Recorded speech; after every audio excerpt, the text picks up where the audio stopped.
Hi friends, Starry, and we are going to be doing another homesteading project, and this one is a first aid project. This is what I have concocted as a nurse that you really should have in your own medicine cabinet. What I have done is taken two powerful components. One is yarrow and one is tea tree oil.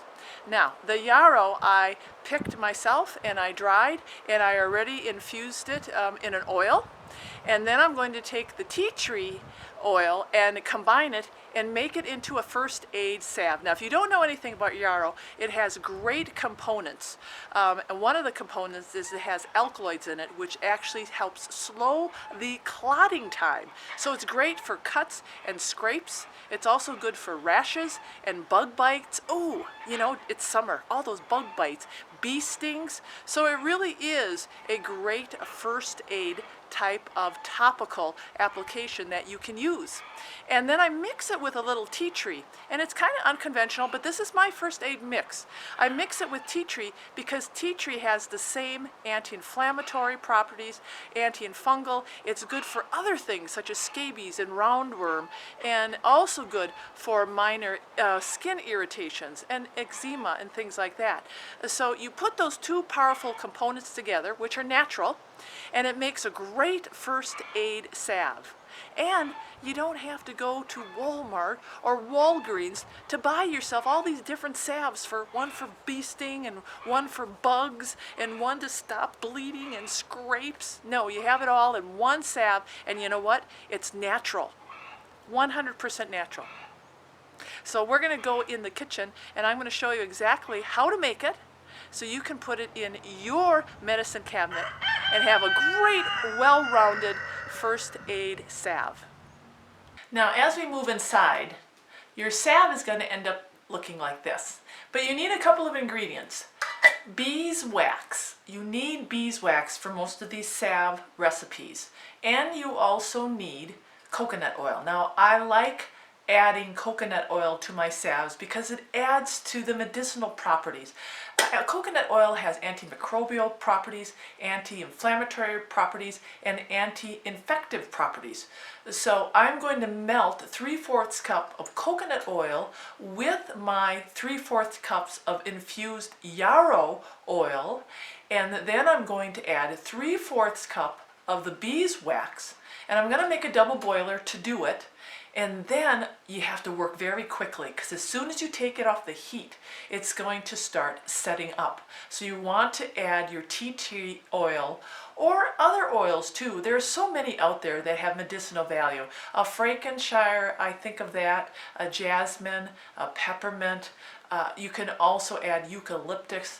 You can really create a great first aid salve. But for now, this is really basically for bug bites and burns and cuts and scrapes and bee stings. And that's why I stick with the two components, the yarrow and the tea tree. But think outside the box. This is fun. My friends, I do have a video out on how to infuse your own oils. And it first starts with making sure that you dry your plant, herbs, and flowers completely. You don't have to wash them, you just dry them. And then you infuse them in the oil of your choice.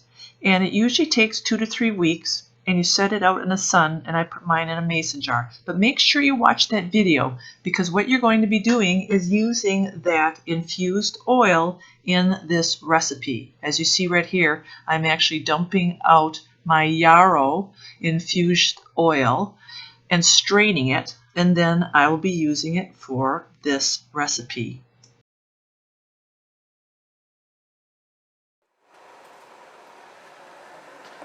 Three-fourths cup. That's my infused oil. And then I'm going to grab 3/4 cup of my organic beeswax. And I get this online at Amazon.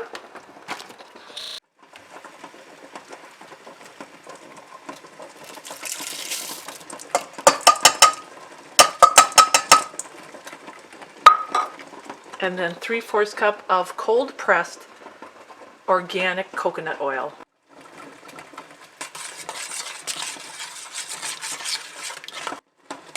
And then you're going to just melt it over that double boiler and have your containers all set up. And mine are unconventional. You can be really creative with your containers. I got these all at a Goodwill store. These all can hold salves. This is my fancy one, which I had to buy, and that was expensive. These bulb containers are expensive, so I always try to think of immediately remove from the heat and then add your essential oil. And now I use about 8 to 10 drops.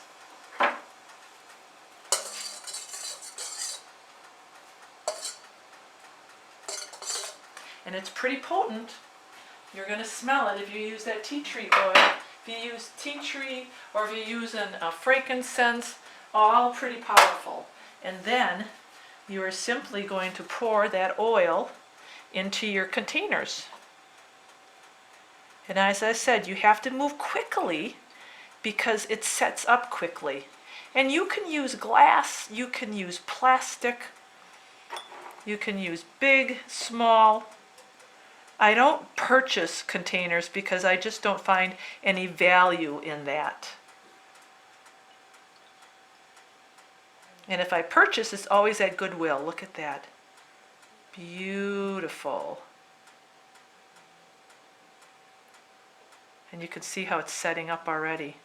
Fill it right to the rim, because when it sets up, it's going to be a beautiful salve. Oh, wow. Perfect.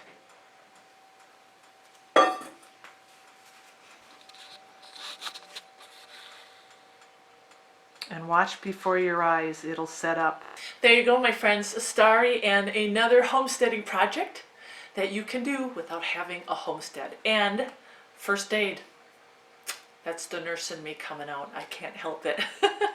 All right, go get some yarrow and find an essential oil that has strong properties that you can add for your own first aid salve. But I tell you what, this one's gonna rock, and you can use it for cuts, scrapes, burns, bee stings, chigger bites, insect bites. Go make some. God bless.